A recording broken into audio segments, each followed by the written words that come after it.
when my first escrow office win, and she called me for $250, right, signing, I flipped that and I called up one of my sorority sisters. If someone knows what they want and they know that you have it, then what's left to agree upon? When can you come? That's the question I'm wondering. Let's talk about Notary. I'll give an example of what that looks like in the Notary. Fascinating. From the international best-selling author Tiger Toledo, The Rise of the Smart Notary. The notary business will never be the same again. This book is designed and engineered to help notaries cash flow their business.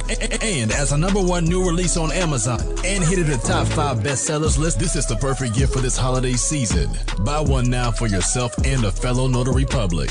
Available now on Amazon. Grab your copy today. And if this book doesn't make you money, you can block us. If you're feeling the vibe, join the tribe and subscribe. That was good. Okay, go. Get out of here. Be on it. Hope you like my flyers, sir. Oh yeah, there was pressure. That last one that y'all put out, like, ooh, she done took my bio and then mixed it into the graphics. Like, y'all, you good, you damn good, you doing a good job. Yeah, man, she keeps me on point. I kid you not, she keeps me on point. If it wasn't for her, I'd have my last 5 notary war rooms would not be recorded. That's why it's so important to have a strong team. Wow, everybody tuning in now.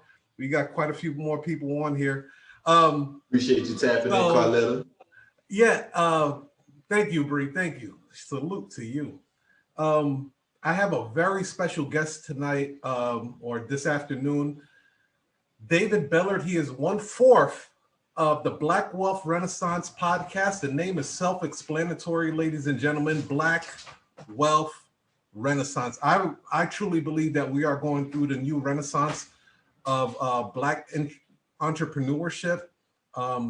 We're making wealth cool again.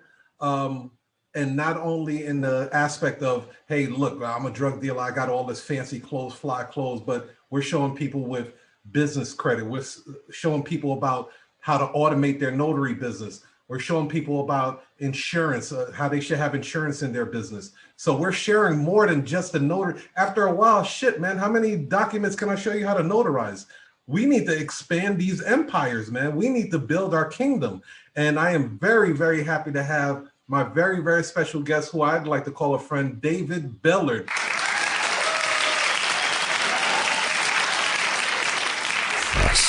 David, introduce yourself, my brother. Yo. Thank you so much, Tiger, for having me on, my brother. It's great to be here, glad to be here. As you were saying, David Bellard, 1/4 of the Black Wealth Renaissance. Just a country boy, if I have to say, like at the very root of everything. So I'm 1/4 of the Black Wealth Renaissance. I am a rental car business owner, social media entrepreneur. I do digital marketing. I help people find digital marketing solutions on social media, help grow Black Wealth Renaissance from 0 to, I think we're at 465,000 followers in right over a couple years. Help build a top 100 Apple Business podcast with my crew. What else do I do? Really passionate about finances. I call myself a financial literacy advocate, working more now toward being a person who can provide financial solutions to people as a financial planner. And in a nutshell, I'm just a brother that really wants to help. That's always been it. Everything started for us when we I did the same thing everybody else did, what we were told. Go to school, get a job, and you're gonna be good, right?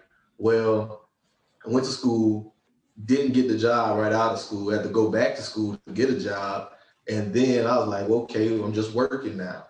And I stumbled across financial literacy as a topic, as a world, as a realm. And I was like, wow, like, this is not information that we're getting told. This is not information that's talked about enough. Like, this is stuff that's very important. I went to school, I often say this, I went to school for 23 years of my life, and I ain't learned shit about taxes. I ain't learned nothing about like benefits as an employee and how to manage that, or like cash flow management, budgeting. We didn't get taught any of this stuff. I know a lot about like a lot of stuff that didn't really matter to me, but I didn't know this. So like seeing that, just wanted to see how we could make a change. Like what could we do as just four unknown dudes just trying to help. And we started an Instagram page. Once we started an Instagram page, we stumbled into this space where we realized that it was actually people talking about this, but they weren't being highlighted. Like there wasn't nobody trying to carry the torch and talk about all these amazing Black people teaching these things and doing these things. So we decided to pick up the torch for ourselves, and that's what Black Wealth Renaissance really started. We started off just with sharing information about financial literacy, highlighting different Black business owners to show people what are the possibilities, like what can be done whenever you do understand finance and you do understand business. And now we're really more so focusing on just educating people through the podcast, through our courses on different topics. I know we have a social media course dropping real soon. We teach people about podcasts. So we're just continually working and growing to level up. One of the biggest things too, we want to teach our people about business ownership, like how to properly own a business, because that's something that once we hopped into it, that's kind of like the beauty of the journey for us. Like we hopped into full-fledged business ownership. This was our first full-fledged business attempt. And we're learning along the journey and trying to help teach people along the way that like what it means to be a business owner and like certain things that you need to understand if you want to build a long-term sustainable business. But that's kind of it in a nutshell. So let me ask you this, like, because this is your first rodeo ride with like the business, and you guys are actually knocking it out the park on your first business, bro. Like, appreciate you. So let me not say it like that. It's not my first business attempt. Okay. This is the first fully, we incorporated it. We have a bank account, building business, all that type of stuff. Like we initially started, two of the other partners, Jared Kelly and myself, my first crack at business was drop shipping. Like, you know, seeing shit on the internet. Yes. And then I went from drop shipping to Forex to wholesaling, and then I found my way here. So let me ask you this, because we can all learn from our past mistakes, our past businesses. I tell people all the time, I started about 7 different businesses. They didn't do any type of numbers that I'm doing now when it comes to the notary business. What are some of the biggest learning lessons that you have gotten from doing the business that you have now versus the businesses you had back then? Like, what have you learned throughout that process that we can use? So the biggest thing I've learned in this whole entire process is the importance of systems and operations. Like that's too much. I see like we fall in that trap so much of trying to do everything yourself. So are you saying like the lack of systems and operations? Yeah. Okay. Yeah, like just like learning really just like the importance of it, how to create something, like how to really give somebody something and pass it off to them. Other lessons that I learned in this journey, a lot of paperwork, learning about like just the different forms and filings and different things that you need to understand, managing people, dealing with people, leveraging other people's skill sets. That's a skill I'm still learning. Delegation, that's another major one. What else?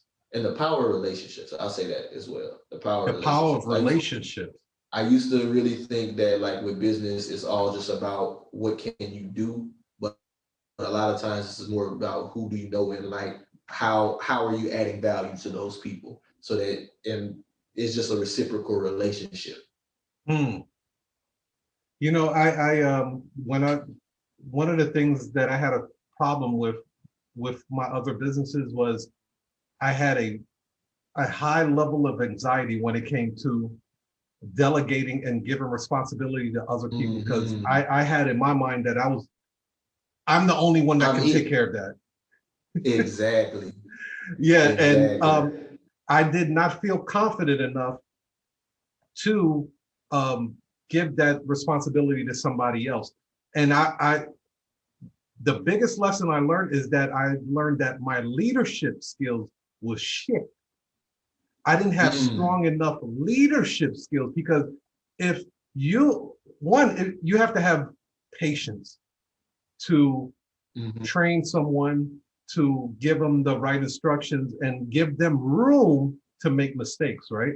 That's the big part. That's leadership right there. So as I started to learn more and more about leadership, specifically leadership, it became a lot easier for me to delegate and say, hey, this person is supposed to make mistakes. That's how we auto-correct. So I salute you on that. So one of the things I wanted to ask you too is that you said that you guys have grown your Instagram audience until almost 500,000 in a very, very short period of time. If I'm not mistaken, in 2 years, right? Yeah.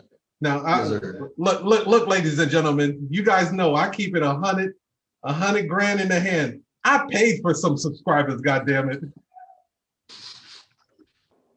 I said, the hell with this shit. Why do I have to keep trying to build my audience organically?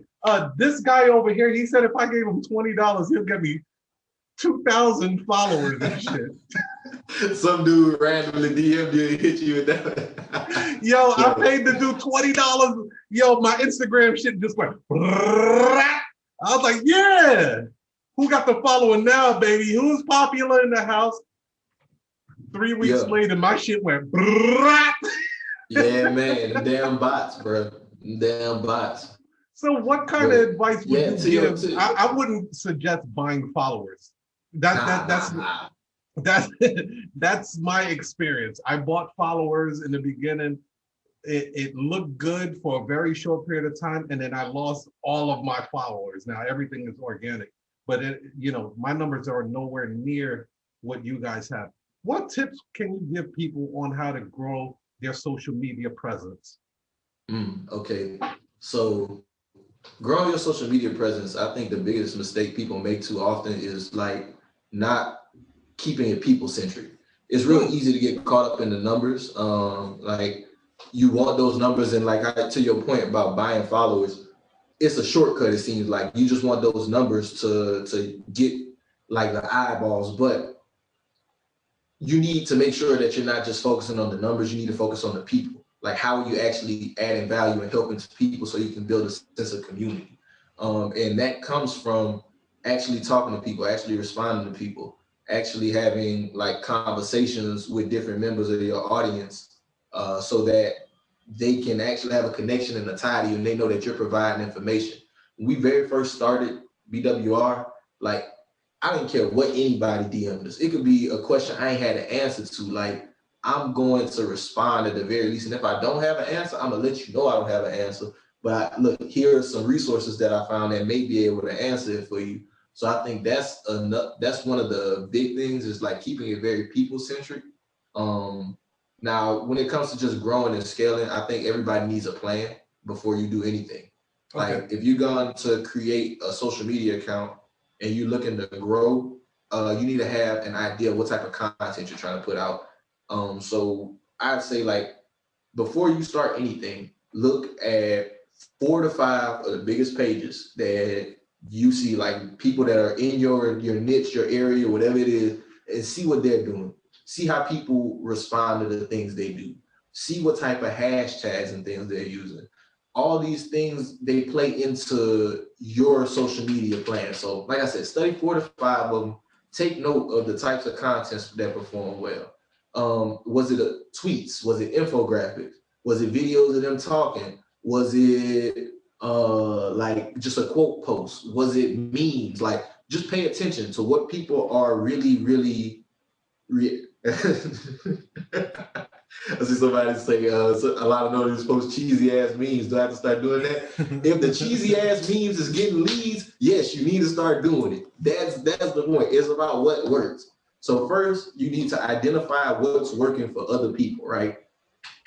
Then after you identify what's working for other people, you need to look at it and see what you're comfortable with doing and how can you take what they're doing and make it your own? Because you don't want to just be a copycat of everybody else. You want to be able to take like inspiration and motivation from their stuff, but pitch it in your own way. Target audience, not their audience. You're trying to build up your audience. So definitely looking at that, those types of content. And then once you do that, you create a plan. I'd say come up with a plan to post, if you really scale fast, at the minimum 3 times a day. You're gonna post 3 times a day, and you're going to use hashtags on every one of those posts. You're gonna come up with 3 different sets of hashtags related to your target audience based on those big swaths of hashtags that these bigger pages use. You don't have to come up with your whole own set. If you see a page that go crazy, this is a little pro tip. If you want to see how well they're performing in hashtags, go under their post and start clicking under the hashtag and look to see if you're seeing their post in there. If you're seeing their post in there, that means that's a good hashtag. It has good discoverability. So that means like you might want to use that one. Start using those things. Get like 2 to 3 sets. You don't have to use all 30 hashtags. I say 20 to 30 hashtags. Plan to post 3 posts a day at the minimum. And pay attention and listen to feedback from the audience. Look at what people are sharing, what people are saving, what people are commenting on, what are they talking about, how are you creating a conversation, what conversations are being created around the content you're talking about, so that you can really continue to level up within your audience. Because one of the biggest things you want to do, especially when it comes to growing organically, you want your audience to share your content. That's how BWR was really able to grow fast. We had a lot of people sharing our content, and this is just another little hack with it.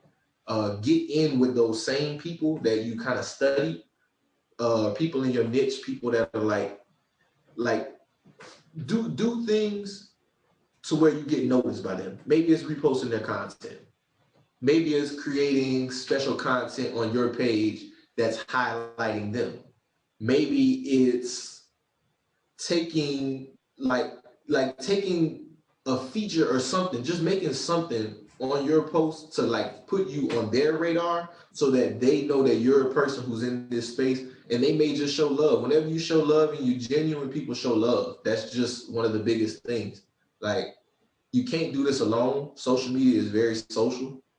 You can post pictures and shit all day, but unless you're getting other people to share your content as well, you're not going to be able to grow your audience. So you can leverage other people's audiences as well.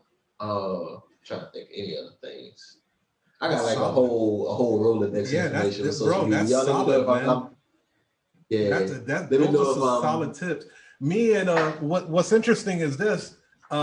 Early this morning, me and my team, we did and it's funny, we were talking about this earlier, David. We did an 80-20 audit on our business. And basically, we were trying to trim the fat. We were proactively trimming the fat in our business, understanding that 80% of the stuff that we were doing wasn't worth shit, right? So one of the things that we realized is that we had over 240 posts that we have designed over the last few months. And we were going to start repurposing those posts, right? And we did the timeline. Like in my Rise of the Smart Notary book, I shared the timeline on how long the visibility of your posts will last on different social media platforms. So Instagram, your posts will last for about 20 hours, right? But we slice it in half and say, okay, the post is only going to last about 10 hours. So we put a little pressure on ourselves, right? So meaning, if going back to what you just said, if you're posting 3 to 5 times a day on Instagram, you actually have enough posts to cover a 24-hour period, right? Yes, sir. So now you look at Facebook, the visibility of your post lasting on Facebook is about 5 hours. So with that being said, cut that in half. I always want to cut it in half. I want to put that pressure. Put that pressure. You do it at 2.5 hours, right? So 2.5 hours, that means we have to be releasing a post every, 2-3 hours to cover that 24-hour span. What that does is once you calculate your post, let's just say you on a minimum side, right? On a minimum side, let's look at this. You put 2 posts a day on IG.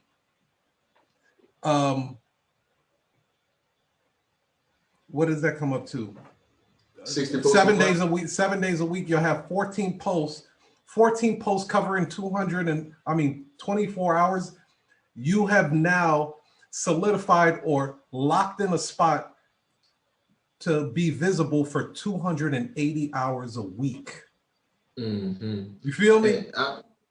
And I want to speak to that more just because, like, what you mentioned, like with these visibility windows, is kind of speaking to the algorithm and how that kind of works. So, like, the biggest reason why you need to post so frequently is because the way these algorithms are set up, you're not getting exposure to your entire audience, especially on a platform like Instagram or Facebook. They're only showing your post to a small portion of your audience. I want to say, this was maybe a year or two ago. They may have changed it just a tad bit now, but the way it typically works is they only show your post to 10% of your audience in the first 30 minutes to an hour. Mm-hmm. And based on their reaction to it is how they determine if they're going to continue to push it out. So that's why it's important, like how Tiger's mentioned, to have that visibility, because if you're not posting and people aren't engaging with it, you're not going to be on people's timeline. Like the way algorithms work, y'all know it, y'all see it on y'all own stuff. The things you like the most are the things that appear the most often. So you're vying for these people's attention. You need to be putting out content that they want to see in order to continue to get in front of these people. Like, and that's why you need to throw so much at the wall. And with BWR, at one point we were posting like 8 or 9 times a day just because we understood the space we were in. Like, we're one of the central social media pages for this. So we need to be putting out content all day because we got 460,000 followers. On average, maybe I say like 80 or 90,000 people are actually seeing a post. You need to put out content, especially, and you need to be trying to hit people at different times as well, because not everybody's on social media at the same time. True. I might be a person that gets on early in the morning. Tiger might be somebody that gets on late at night. Whatever times you hit, you just want to make sure that like you're getting it out there, because it's, I'm trying to remember the factors. I know it's relevancy is the number one factor. Like, is this something that's going on currently? Timing, like, is this something, the more recent you post it, whenever somebody opens the app, the earlier they'll show it. And it was a third factor. Dang it. No, I'm gonna get back to it. Don't worry about it. But yeah, it's a few factors that they play into this whole algorithm thing.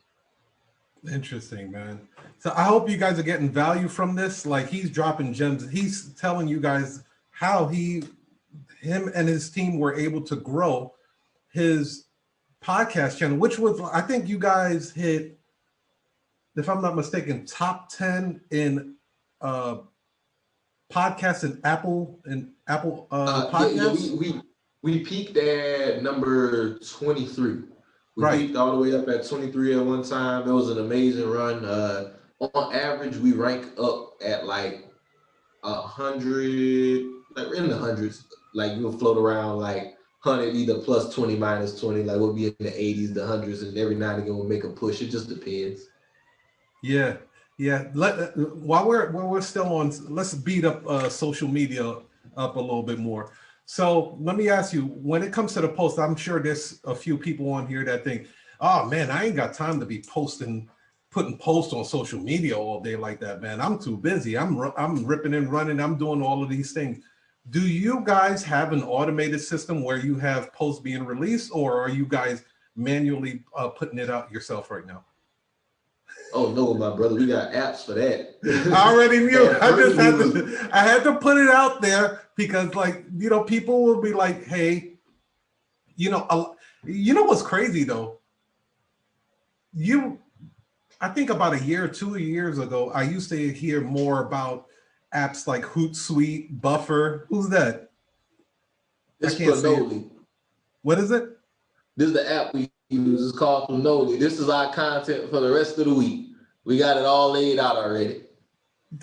Bro, we need to put that in there. Bree, if you could type that in the chat section. You said Chernobyl? I got it. I'll drop it in the chat. Okay, yeah. Chernobyl. Yeah, so because here's another one. It's later. Ah. See, I never heard of those. I use a few of them. Yeah. These. So, like Tiger was saying, it is kind of time consuming to sit here and think about social media posts all day and sit here and think about, oh man, I gotta post this, gotta post that. That was a mistake we definitely made at first. We were sitting here having to manually post everything, and it takes a lot of your time. So what we had to do is find softwares that do this. They used to have one I loved, man. It's called AppHide. It was amazing, but they was doing some stuff Instagram wouldn't let it go down. A lot of these scheduling apps, they're cool if you just have single frame posts and like 60-second videos, but they can't auto post anything other than those. So like if you have a carousel post where it's multiple slides, you can put them in these softwares, you can plan your content out, but when it comes time to post it, they're going to send you a push notification on your phone. And when you get a push notification, you're gonna just like you press it, the content appears on Instagram, you gotta manually post it. But yeah, you might as well do it manually. But it's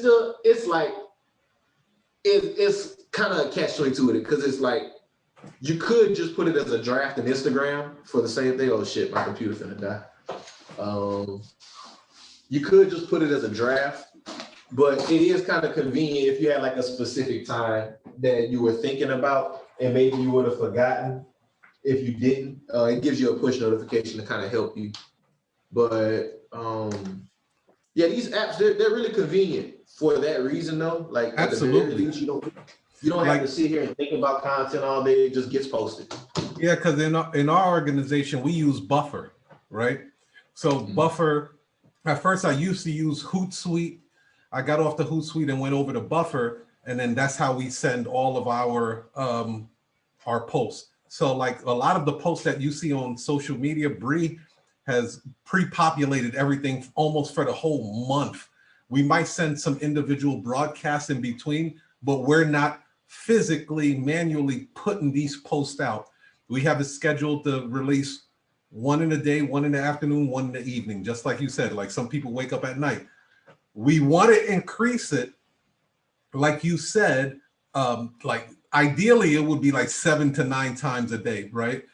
But we're just gauging it off of the visibility time that one of the posts is going to be,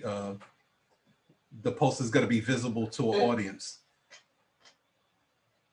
Thing, like I felt like at a point it was a bit overkill. Like the 3 to 4, I think it is kind of a sweet spot. So it's not a bad thing. It's just kind of really looking at what your audience reacts to the most. Like I would say it also depends on which platform you are. So if you're you were on Twitter, like your tweet is only gonna last about like what, a minute, if that, because it's a waterfall on Twitter. So you put your tweet and then it just gets pushed down, pushed down, pushed down, pushed down, pushed down. So you'll have to be a little more frequent if you really want to capture their attention on Twitter. So, I guess it depends on, like, okay, I'll give you an example. Pinterest, for those that want to use Pinterest, your post stays on Pinterest for like a few days. Yeah, Pinterest has great searchability too. Yeah, like one post will last a few days.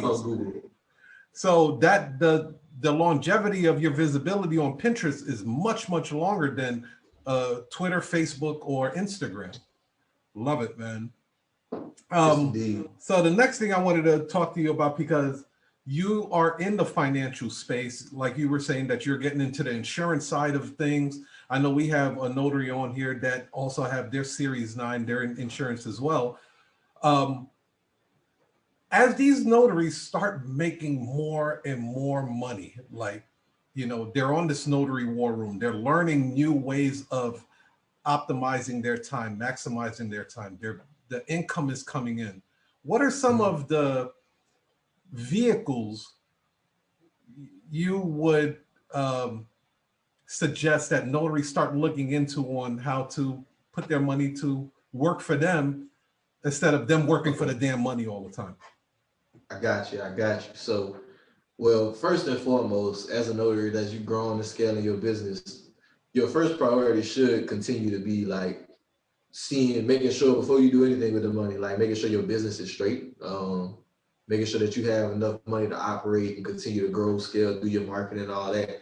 But then, like when it comes just to your take-home profit, you shouldn't look at that money as just money that you now have to spend, right? You should look at this as money that you can use to invest, money that you can use to place in different places to take care of your life. Now, as a notary, most of y'all are technically, you start your own business, you're a self-employed individual.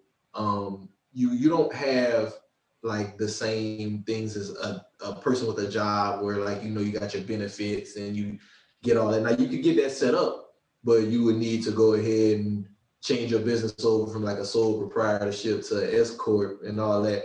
But before any of that, I think the first thing you could do is set up an account. Like, I think too many of us, we overlook the idea of saving for the future. Roth IRA is an amazing vehicle that anybody can set up. You don't need to, it's not like a 401k where you got, you know, company matching, none of that. Roth IRA is just a simple retirement account. You set it up yourself. You go to any brokerage, you can go to Ally, anybody, and you can fund it up to $6,000 a year. If you're under 55, over 55, you can fund it $6,500 a year, and that could be tax-free growth. So because you paid yourself out of your own money from your business, that money is then put into that vehicle, and over the next 10, 15, 20 years, whatever you need, you can use that money, grow that money. And then the Roth IRA, one thing I love about it is that it's a very flexible vehicle. So you can use it for a lot of different things. Like, it doesn't just have to be for retirement. If need be, you can pull some of that capital out, like whatever capital contributions you made to it, you can pull that out if you need a down payment for a house. You can pull that out if you need tuition assistance for your kids, and that's all tax-free still. Like, it's a lot of different ways you can leverage that type of vehicle. Outside of that, you do need health insurance for this, but I also recommend an HSA account. I think that's one of the ones we don't look over. What kind of account is it? It's a HSA, health savings account. Okay. So a health savings account is primarily designed for people who have health insurance, but they have a real high deductible on their health insurance plan. It's made so that you can put some pre-tax dollars away and have something set off to the side that you can use to pay for medical expenses, qualified medical expenses. So you go to the doctor, you never know if anything happens. And with the HSA, it's like, while the primary use is for medical expenses, one of the beauties of it is that it rolls over continually. So whatever money you put in, it can continue to grow, and you can take that same money, put it in like a sub account in that HSA profile, and invest that money as well. So like, you can have money growing in your HSA while you also use it for those qualified expenses and things of that nature. So like, that's another one. And outside of that, I say insurance. Like, everybody needs insurance. Having a good insurance policy, like term policy, is cool. But I mean, Tiger was speaking about this beforehand. Like, if you really bringing in bread, a whole life policy is something to look into, and not just like a regular whole life. Get something like a variable whole life or indexed life insurance policy where you're putting money in and it continues to grow, so that whatever you put in, like, that money in a life insurance policy is going to be guaranteed upon your death, right? Everybody just looks at life insurance as just death. But these things, you can have growth in these accounts, and you can use this later in life just in case you need to access it for an investment. And me and Tyler was talking about this prior to, like, the whole infinite banking concept. Yes. Where you basically, you own a whole life policy, and you're able to play the bank because you have funds. You can loan those funds out to other individuals. You can borrow it from yourself versus having to go to the bank. And whenever you're paying back into this, you're paying back yourself, because at the end of it all, when you pass away, the death benefit doesn't change. Now, if you don't pay everything back, obviously, if you borrowed against you don't pay everything back, whatever the difference is they subtract that from your death benefit, but the beneficiaries can still benefit from that.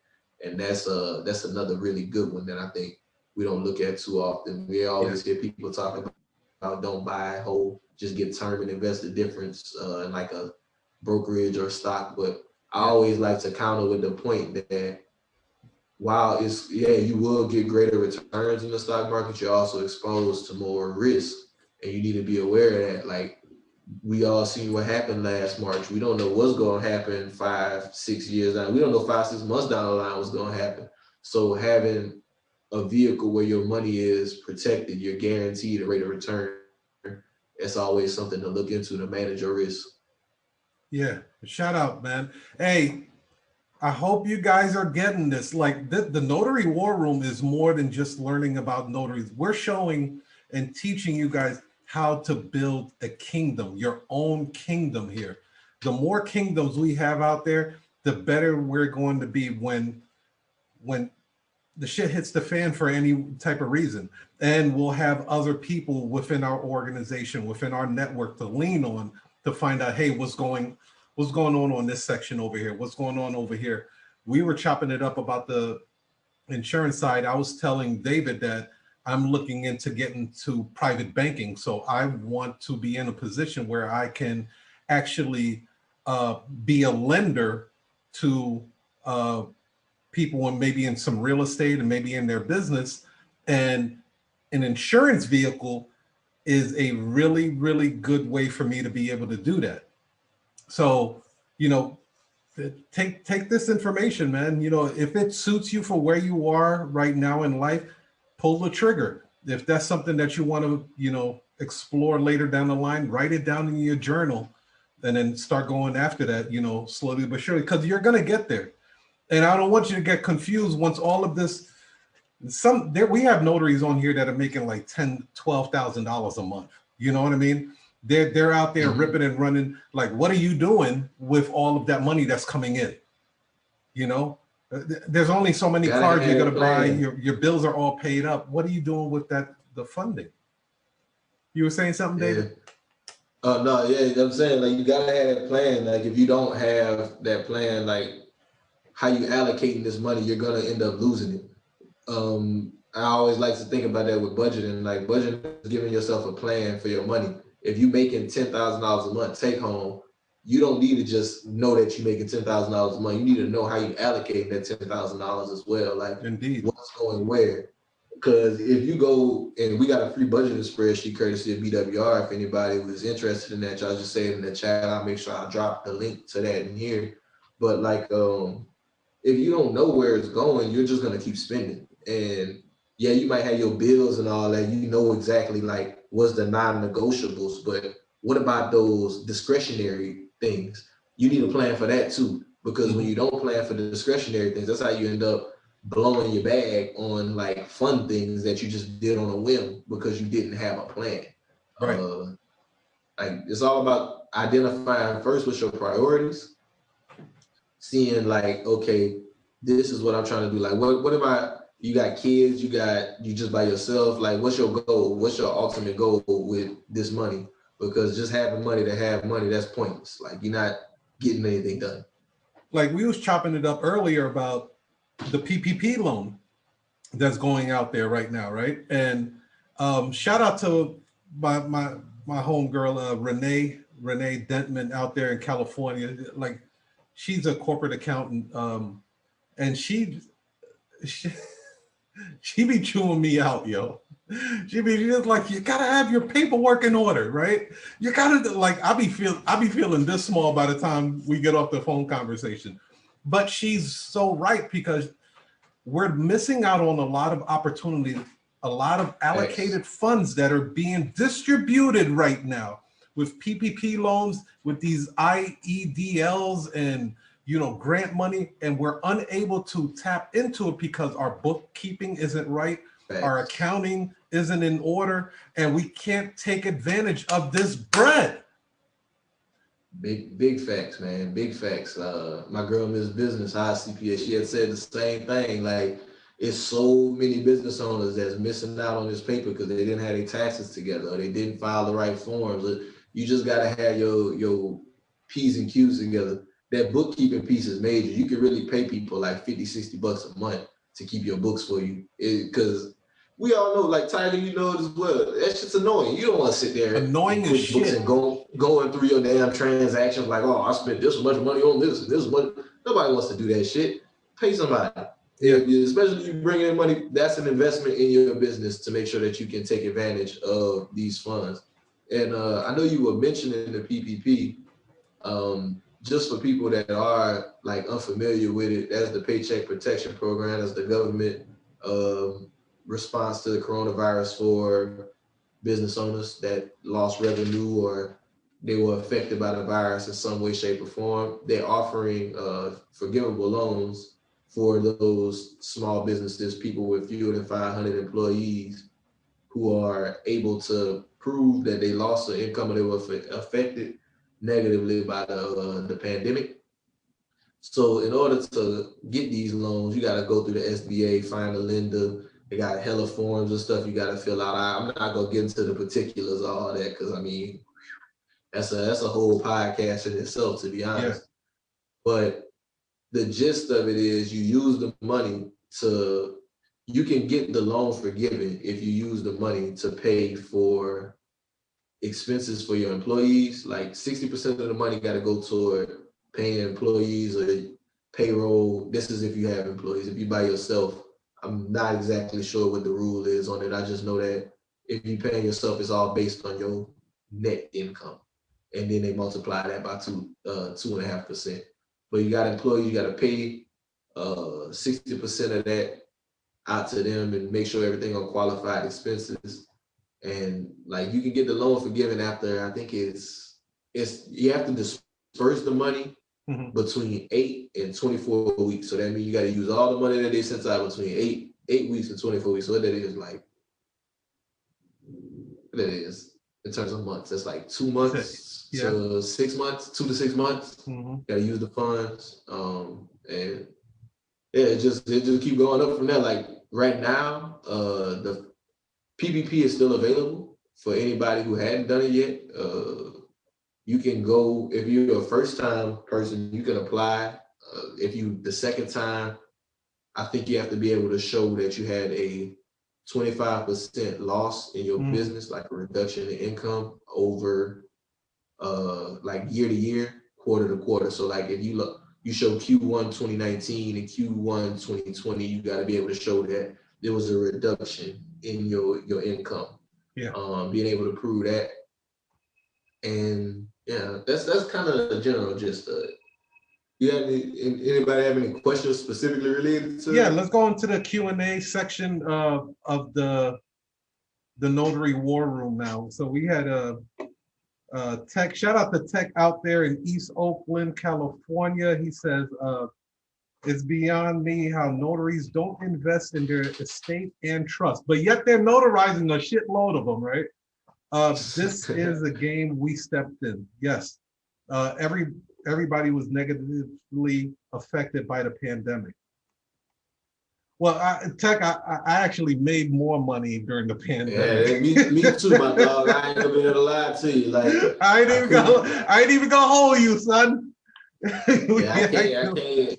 Because we tried, man. One of my CPA, she cold with it. I was talking to a lot of people. We was trying to get it, but our business, we seen like during the pandemic, I want to say like our growth was like 500% growth in business. We went from being that's crazy, just getting started to over a 6-figure business, and they're like, oh well, technically we can't qualify for that PPP. So right, yeah, my number's been going up steadily every single month, so I can't.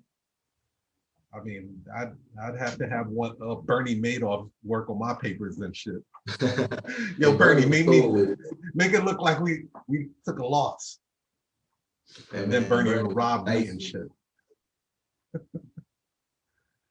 Yeah, so if you have questions, definitely drop them in the chat section. If you guys want to go live, we could go live. You know, just say that you want to go live with us, and we'll definitely help you guys out. So, in the meantime, David, tell people how they can find you, man, and what are you working on in the future here?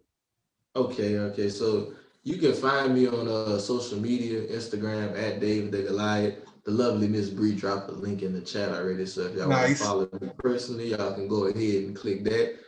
Black Wealth Renaissance BWR podcast. I also have another page called Black Wealth Movement. Similar concept, similar messaging. All this about elevating our people, trying to help them learn more with finances. As far as what I got going on, personally, this year my goal, I have a rental car business. So my goal with that is to okay, wait. We're gonna have to add a couple more minutes onto this podcast.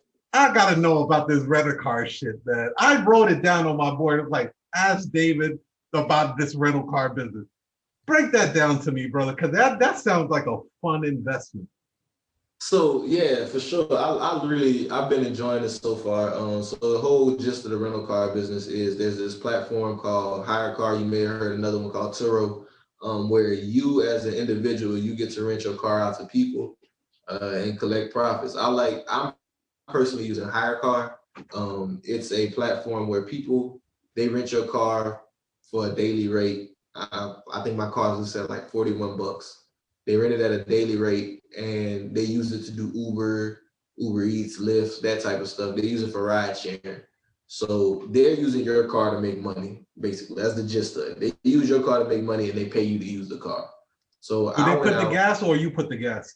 They put the gas. The only thing you worry about with the car is maintenance. So you're just like kind of like the same type of situation as like a landlord and a renter. You know, yeah. I'm responsible for the actual asset here. Like, this is still mine. If anything goes wrong, like mechanical wise, it's still mine to fix or anything.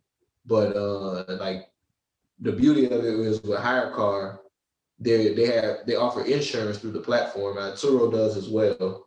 They offer insurance through the platform that covers you in case someone damages your vehicle while they're in it, or that they hurt somebody else or anything.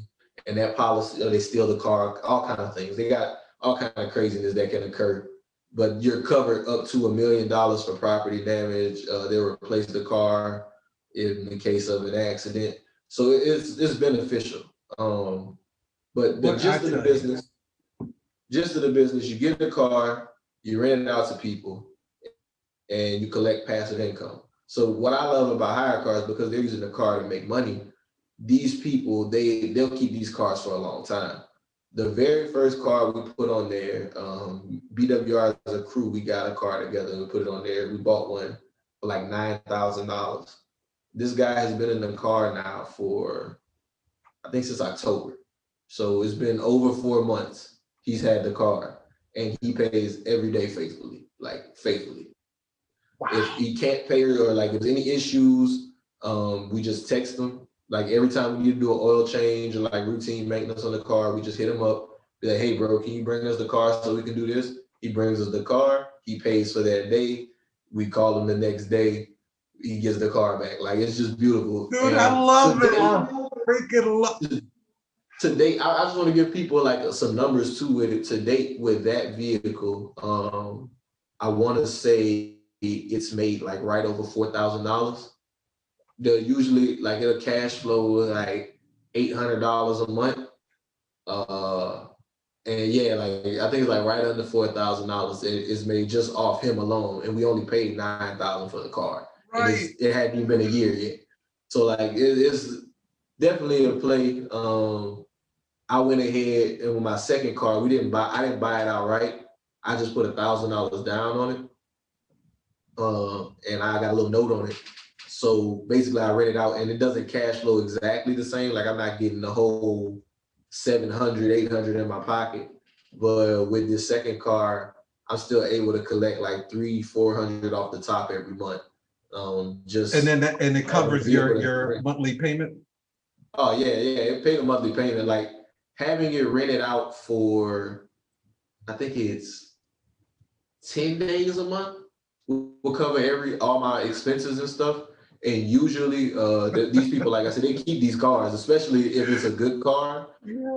Mine, I just had my renter, I think she extended for like 3 or 4 days. She's been in it for like a week now for my other car. So definitely a goal of mine this year. I want to expand that business. I'm trying to get at least 5 of them on the road, just so I can have like another stream of income.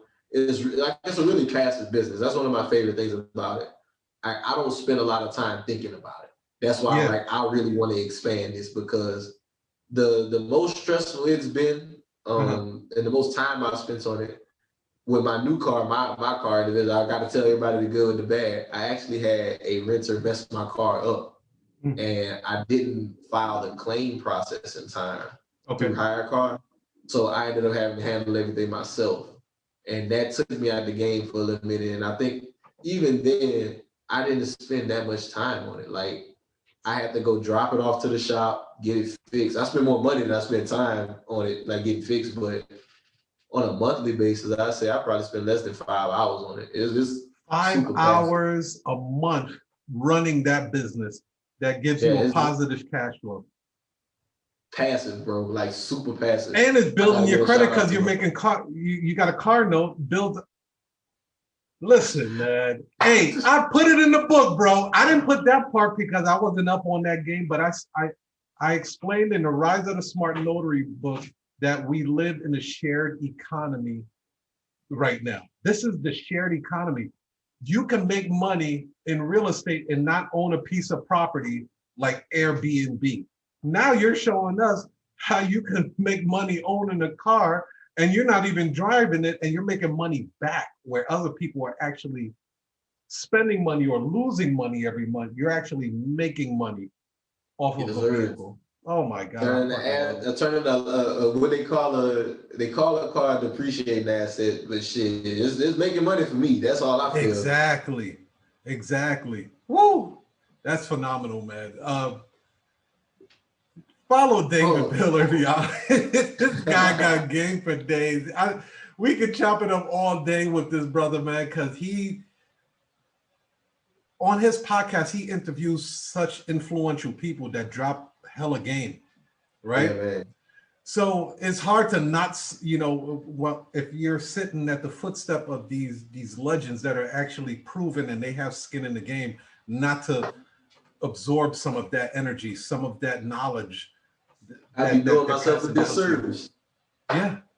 Doing myself a disservice. Just like even from you, my brother, like you put game in our ears with the ghostwriting game. Like I never would have thought like it would be as simple, but just hearing you come in and break it down, it was like, wow, like guys, we really don't have to do all this work ourselves. Like we don't have to sit here and write no book. We can commission somebody to write the book, tell them what we need and get it done. Yeah. Like sitting there and learning from people like yourself and just all the people that we've been able to interview, I've been able to gain a lot of insight and I just appreciate it. I'm very thankful for the opportunity, honestly. Well, we're appreciative of you being on the show. Ladies and gentlemen, thank you for tuning in for the Notary War Room. This is the infamous David Bellard. Thank you so much, brother, for being on here. Follow him on IG, Black Wealth Renaissance. Bree, put all the handles back in there for me, please, so they can follow this brother. and he has a lot of things going on. Yeah. Check him out, support it. If it looks like something that you want to get into, I'm telling you right now, bro, I will be having some vehicles on this road, man. Hey, man, you know I ain't nothing but a call away, my brother. You just hit me up, and whatever I can help you, I can just do my thing. Thank you, Carlita. Matter of fact, you know what? I should have done this. I'm gonna give shout outs real quick. Shout out to Ana Santos. Shout out to you for being on. Ben Brown. We have Ben Brown in the house. Brandon, Carlita Wilson, thank you for being on. Desheen Smith, Tech out there in East Oakland, California, thank you for being on. We really appreciate you guys. Till next time, peace, love, and happiness and cash flow. You heard? Yes, sir. I appreciate y'all. Peace. Peace.